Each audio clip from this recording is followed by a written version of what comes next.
Binalaan ng showbiz columnist na si Lolit Solis ang sikat na young actress na si Kailyn Alcantara matapos na di umano'y idinadawit nito ang pangalan ng alaga niyang si Paulo Contis sa controversial na hiwalayan nila ni Mavi Legaspi.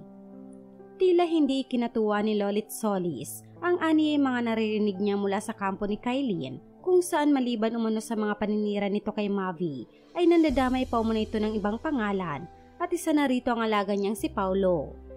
Hindi kasi lingid sa marami na magkasama sa noontime show na tahanang pinakamasaya sina Mavi at Paulo at bas sinasagap na balita ni Lolit, ipinagkakalat di umano ng kampo ni Kailyn na si Paulo ang naging masamang impluwensya kay Mavi kaya humantong sa hiwalayan ng kanilang relasyon.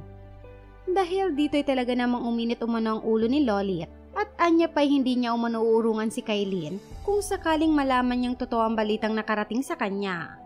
Mga pahayag nito, uminit ulo ko nang marinig yung chismis na isinasali ang pangalan ni Paulo Contis sa breakup nila Mavi at Kailyn. Dahil daw sa bad influence si Paulo, kaya nakipag-break up si Kailyn kay Mavi. Wow ha, talagang dapat masali ang ibang tao pag nagbe-break kayo? Ayon pa kay Lolit, wala raw siyang respeto sa mga tao na naghiwalay na, ngunit hindi pa rin matigil sa pagsasalita ng masasakit na salita laban sa dating karelasyon.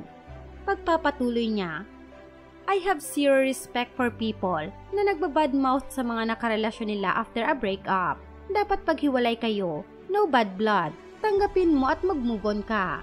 Lagi ko ina-appreciate na after a long time ng manager or talent relationship namin ni Gabby Concepcion, wala kang narinig na sinabi siyang masama o pintas sa akin. In the same way na hindi rin ako nagsalita ng bad things about Gabby, na-maintain namin yung respeto namin sa bawat isa. For that, I am very grateful.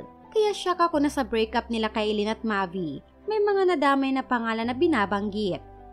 Sa dulo ay binalaan nga nito ang young actress at sinabing hindi niya ito uurungan kung sakaling mapatunayan niyang totoong idinadawit ng aktres si Paulo.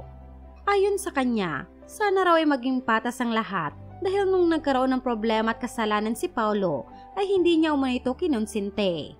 Mga pahayag pa ni Lolit, I don't want to have a fight with Kailyn, but I am giving her a warning na kung totoo ang mga narinig ko na sinasabi niya about Paulo Contis, she will never hear the end of it from me.